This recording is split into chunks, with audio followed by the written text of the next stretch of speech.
ನಿನ್ನೆಯ ದಿನ ನನ್ನ ಹುಟ್ಟುಹಬ್ಬದ ಪ್ರಯುಕ್ತ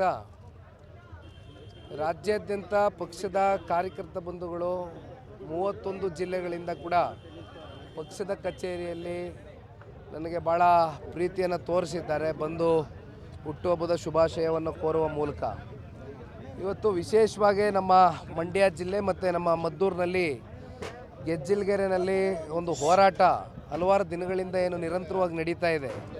ಆ ಹಿನ್ನೆಲೆಯಲ್ಲಿ ಗೆಜ್ಜಿಲಗೆರೆಗೆ ಭೇಟಿ ಕೊಡ್ತಕ್ಕಂಥದ್ದಕ್ಕೆ ಸಮಯ ನಿಗದಿ ಮಾಡಿದ್ದೀನಿ. ಇವತ್ತು ಜೊತೆಯಲ್ಲಿ ನಮ್ಮ ಪಕ್ಷದ ಕಾರ್ಯಕರ್ತ ಬಂಧುಗಳು, ಮುಖಂಡರುಗಳು, ನಮ್ಮನ್ನು ಪ್ರೀತಿಸಿ ಅರಸಿ ಬೆಳೆಸಿರ್ತಕ್ಕಂಥ ಸನ್ಮಾನ್ಯ ಕುಮಾರಣ್ಣ ಅವರು, ದೇವೇಗೌಡರು ಸಾಹೇಬರು, ಪಾರ್ಟಿ ಅಭಿಮಾನಿಗಳು, ಜೊತೆಯಲ್ಲಿ ಎಲ್ಲ ನನ್ನ ಯುವಕ ಮಿತ್ರರನ್ನ ಭೇಟಿ ಮಾಡ್ತಕ್ಕಂಥದ್ದಕ್ಕೆ ಬಂದಿದ್ದೀನಿ. ಜೊತೆಯಲ್ಲಿ ಹುಲ್ವಾನಾಗ ಹೋಗ್ತಾ ಇದ್ದೀನಿ. ಇವತ್ತು ದೇವಸ್ಥಾನದ ಕಾರ್ಯಕ್ರಮ ಇದೆ. ಸನ್ಮಾನ್ಯ ಕುಮಾರಣ್ಣ ಅವರು ಆಗಮಿಸಬೇಕಾಗಿತ್ತು, ಆದರೆ ಅವರು ಬಹುಶಃ ಇಲ್ಲಿಂದ ಶಿವಳ್ಳಿಗೆ ಹೊರಟಿದ್ದಾರೆ. ಅಲ್ಲಿಂದ ಮತ್ತೆ ಶ್ರೀರಂಗಪಟ್ಟಣ ಮುಗಿಸಿ ಮತ್ತೆ ತುಮಕೂರು ಗ್ರಾಮಾಂತರದಲ್ಲಿ ಕಾರ್ಯಕ್ರಮ ಕೊಟ್ಟಿದ್ದಾರೆ. ಆ ಹಿನ್ನೆಲೆಯಲ್ಲಿ ಅವರ ಒತ್ತಡವನ್ನು ಕಮ್ಮಿ ಮಾಡ್ತಕ್ಕಂಥದ್ದಕ್ಕೆ ನನಗೂ ಆಹ್ವಾನ ಪ್ರೀತಿಯಿಂದ ಕೊಟ್ಟಿದ್ದರು. ಹಾಗಾಗಿ ಹುಲ್ವಾನಿಗೆ ಭೇಟಿ ಕೊಡ್ತಾ ಇದ್ದೀನಿ. ಸರ್, ಒಂದು ಕಡೆ ಜಿಲ್ಲಾ ಉಸ್ತುವಾರಿ ಸಚಿವರಾದ ಜಿಲ್ಲೆಯಿಂದ JDS ಅನ್ನು ಓಡಿಸಬೇಕು, ಇದಕ್ಕೆಲ್ಲರೂ ಕೂಡ ಒಂದಾಗಿ ಅಂತ ಹೇಳ್ತಾರೆ. ಎಷ್ಟು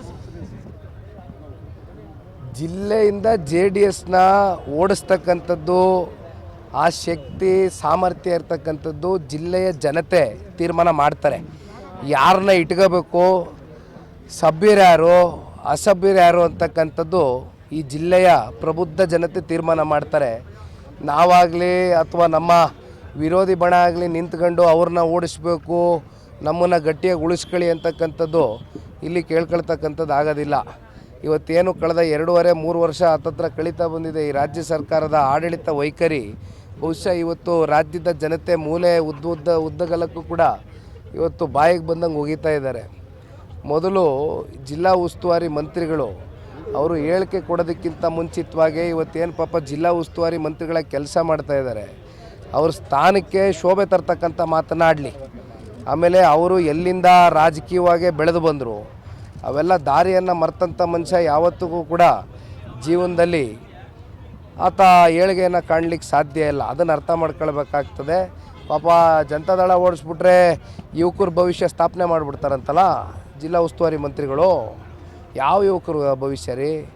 ತಮ್ಮ ಮಕ್ಕಳ ಭವಿಷ್ಯನ ಸ್ಥಾಪನೆ ಮಾಡೋಕ್ಕಿರೋದು ಇಲ್ಲಿ ಜಿಲ್ಲೆ ಜನ ಉತ್ತರ ಕೊಡ್ತಾರೆ. ಸಮಯ ಬರುತ್ತೆ, ನಮಗೂ ಮಾತಾಡೋಕ್ಕೆ ನಾಲ್ಗೆ ಇದೆ, ನಾವು ಅರಿಬಿಡೋದಕ್ಕೆ ರೆಡಿ ಇಲ್ಲ. ಅವ್ರ ಥರ ಟೈಮ್ ಬಂದಾಗ ಉತ್ತರ ಕೊಡ್ತೀನಿ.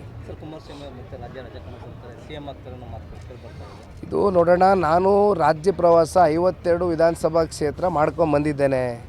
9,000 ಕಿಲೋಮೀಟ್ರ್ ಪ್ರಯಾಣ ಮಾಡಿದ್ದೀನಿ. ರಾಜ್ಯದ ಉದ್ದಗಲಕ್ಕೂ ಕೂಡ ಕಾಂಗ್ರೆಸ್ನ ಸರ್ಕಾರದ ಬಗ್ಗೆ ಒಂದು ಕಡೆ ಜನಕ್ಕೆ ಅಸಮಾಧಾನ, ಮತ್ತೊಂದು ಕಡೆ ಕುಮಾರಣ್ಣ ಅವರು 2 ಬಾರಿ ರಾಜ್ಯದಲ್ಲಿ ಅಲ್ಪಾವಧಿಯಲ್ಲಿ ಕೊಟ್ಟಿರ್ತಕ್ಕಂಥ ಕಾರ್ಯಕ್ರಮಗಳು, ಯೋಜನೆಗಳು ಶಾಶ್ವತವಾಗಿ ಜನಗಳ ಹೃದಯದಲ್ಲಿ ಉಳ್ಕೊಂಡಿದೆ.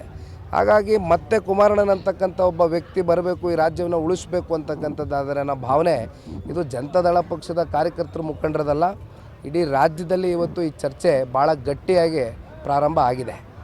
ಸರ್, ಒಂದು ಕಡೆ ಮಂಡ್ಯದಲ್ಲಿ ಮೈತ್ರಿ ವಿಚಾರಕ್ಕೆ ಅಪಸ್ವರ ಕೇಳಿಬರ್ತಾ ಇದೆ. ಏನು ಮಾಜಿ ಸಚಿವ ನಾರಾಯಣಗೌಡರು ಸೇರಿದಂತೆ ಮಾಜಿ ಸಂಸದರು ಕೂಡ ಬೇಡ ಮೈತ್ರಿಯನ್ನು ಮಾತಾಡ್ತಾರೆ. ನೋಡಿಪ್ಪ, ಮೈತ್ರಿ ಬಗ್ಗೆ ತೀರ್ಮಾನ ಮಾಡ್ತಕ್ಕಂಥದ್ದಕ್ಕೆ ಇಲ್ಲಿ ನಾವಾಗಲಿ ನೀವಾಗಲಿ ಯಾರು ಕೂಡ ಈ ಮೈತ್ರಿ ಯಾವಾಗ ಸಂಬಂಧ ಬೆಳೀತಲ್ಲ ಆ ಸಂದರ್ಭದಲ್ಲಿ ನಂಟು ಬೆಳೆದಿರ್ತಕ್ಕಂಥದ್ದು ಒಂದು ದೇವೇಗೌಡರು ಸಾಹೇಬರು, ಕುಮಾರಣ್ಣ ಅವರು, ಜೊತೆಯಲ್ಲಿ ಕೇಂದ್ರದ ನಾಯಕರ ಜೊತೆ ಭಾರತೀಯ ಜನತಾ ಪಾರ್ಟಿಯ ಮಿತ್ರ ಪಕ್ಷದ ಜೊತೆ ಒಂದು ನಂಟು ಬೆಳೆದಿದೆ. ಹಾಗಾಗಿ ಇಲ್ಲಿ ಯಾರೋ ಪಾಪ ಅವ್ರು ರಾಜಕೀಯದ ಅಸ್ತಿತ್ವ ಕಳ್ಕೊಳ್ತೀವಿ ಅಂತಕ್ಕಂಥ ಭಯದಿಂದ ಮೈತ್ರಿ ಬೇಡ ಅಂತ ಹೇಳಿದ್ರೆ, ಇಲ್ಲಿ ನಾವು ನೀವು ಕೂತ್ಕೊಂಡು ಮೈತ್ರಿ ಬಗ್ಗೆ ಚರ್ಚೆ ಮಾಡಿದ್ರೆ ಏನೂ ಸಿಗೋದಿಲ್ಲ. ಈ ತೀರ್ಮಾನ ಡೆಲ್ಲಿ ಲೆವೆಲಲ್ಲಾಗಿದೆ, ಭಾಳ ಗಟ್ಟಿಯಾಗಿ ಮುಂದುವರಿಯುತ್ತೆ. ಸರ್, ಕಾಂಗ್ರೆಸ್ ಮನಸ್ಸಿಗೆ ಮೈತ್ರಿ ಅನಿವಾರ್ಯ ನೋಡಿಪ್ಪ, ಇವತ್ತು ನಾವು ಒಂದು ಪ್ರಾದೇಶಿಕ ಪಕ್ಷವಾಗಿದ್ದರೂ ಕೂಡ ಅನೇಕ ಜಿಲ್ಲೆಗಳಲ್ಲಿ, ವಿಶೇಷವಾಗಿ ನಮ್ಮ ಮಾತೃ ಜಿಲ್ಲೆ ಮಂಡ್ಯ, ಇಂಥ ಭಾಗಗಳಲ್ಲಿ ನಮ್ಮದಾದಂಥ ಒಂದು ಶಕ್ತಿಯನ್ನು ಇಟ್ಕೊಂಡಿದ್ದೇವೆ. ಜನಸೇವೆಯ ಮೂಲಕ ನಿರಂತರವಾಗಿ ರೈತರ ಸಮಸ್ಯೆಗೆ ಸ್ಪಂದನೆಯನ್ನು ಕೊಡುವ ಮೂಲಕ ಒಂದು ಶಾಶ್ವತವಾಗಿ ಕುಮಾರಣ್ಣವರು ವಿಶೇಷವಾಗಿ ಅವರ ನಾಯಕತ್ವದಡಿ ಪಾರ್ಟಿಯನ್ನು ಏನು ಕಟ್ಟಿದ್ದಾರೆ, ಶಾಶ್ವತ ಸ್ಥಾನವನ್ನು ಇವತ್ತು ಜನ ನಮಗೆ ಕೊಟ್ಟಿದ್ದಾರೆ ಅನೇಕ ಜಿಲ್ಲೆಗಳಲ್ಲಿ, ರಾಜ್ಯಾದ್ಯಂತ.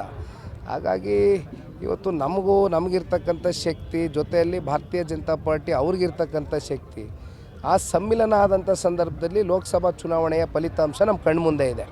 19 ಸಂಸದರು ಗೆದ್ದಿದ್ದಾರೆ ಇವತ್ತು. ಇದು ಬಹುಶಃ ಹಲವಾರು ಬಾರಿ ನಾನು ಕೂಡ ಹೇಳಿದ್ದೇನೆ, ನಮ್ಮ ಮಿತ್ರ ಪಕ್ಷದ ರಾಜ್ಯ ನಾಯಕರುಗಳು ಚರ್ಚೆ ಮಾಡಿದ್ದಾರೆ. 100ಕ್ಕೆ 100ರಷ್ಟು 150ಕ್ಕಿಂತ ಹೆಚ್ಚು ಸ್ಥಾನ 2028ಕ್ಕೆ NDA ಮಿತ್ರ ಪಕ್ಷ ಸರ್ಕಾರವನ್ನು ಕರ್ನಾಟಕ ರಾಜ್ಯದಲ್ಲಿ ರಾಜ್ಯದ ಜನತೆ ಆಶೀರ್ವಾದ ಪಡೆಯುವ ಮೂಲಕ ರಚಿಸ್ತೇವೆ. ಸರ್, ನಿಖಿಲ್ ಅವರೀಗ ಮೈಸೂರು ಮನೆ ಮಾಡ್ತಾರೆ ನಮ್ಮ ಮಕ್ಕಳು ಕೇಳ್ಬರ್ತದೆ. ಎಲ್ಲೆಲ್ಲಿ ಮನೆ ಮಾಡಿಸ್ತೀಯ ಗುರು? ಅಲ್ಲ, ಮಂಡ್ಯದಲ್ಲಿ ಈಗ ಮೈಸೂರಿಗೆ ಹೋಗ್ತಾರೆ ಅಂತ. ಯಾರು ನಿಮ್ಮ ಚರ್ಚೆ ಅದು? ನಿಮ್ಮ ಚರ್ಚೆ, ನಿಮ್ಮ ವಿಶ್ಲೇಷಣೆಗಳು. ಎಲ್ಲೆಲ್ಲಿ ಅಂತ ಮನೆ ಕಟ್ಟುವ? ಇರೋದು ಒಂದೇ ಮನೆ, ನನಗಿರೋದು ಒಂದೇ ಕುಟುಂಬ.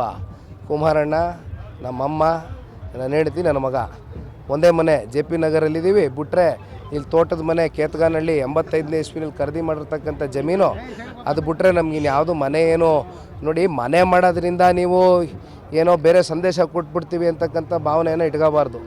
ಜನಗಳ ಮನಸ್ಸನ್ನು ಗೆಲ್ತಕ್ಕಂಥ ಕೆಲಸ ಮಾಡಬೇಕು ಹೊರತುಪಡಿಸಿ ಮನೆ ಮಾಡ್ತೀವಿ, ಬಾಡಿಗೆ ಮನೆ ತಗೋತೀವಿ, ಚುನಾವಣೆವರೆಗೂ ಆ ಬಾಡಿಗೆ ಮನೆ ಇಟ್ಕೋತೀವಿ, ಮತ್ತು ಚುನಾವಣೆ ಹೆಚ್ಚು ಕಮ್ಮಿ ಆದರೆ ಗಂಟು ಮುಟ್ಟೆ ಖಾಲಿ ಮಾಡ್ಕೊಂಡು ಹೊರಡ್ತೀವಿ ಅಂತಕ್ಕಂಥ ಮನಸ್ಥಿತಿ ಬಿಟ್ಟು ಜನಗಳ ಹೃದಯವನ್ನು ಗೆಲ್ತಕ್ಕಂಥದ್ದಕ್ಕೆ, ಶಾಶ್ವತವಾದಂಥ ಸ್ಥಾನ ಪಡಿತಕ್ಕಂಥದ್ದಕ್ಕೆ, ನಮ್ಮ ಹೆಜ್ಜೆಗಳನ್ನ ಇಡ್ತಕ್ಕಂಥದ್ದಕ್ಕೆ ನಿಖಿಲ್ ಕುಮಾರಸ್ವಾಮಿ ಬಯಸ್ತಾನೆ.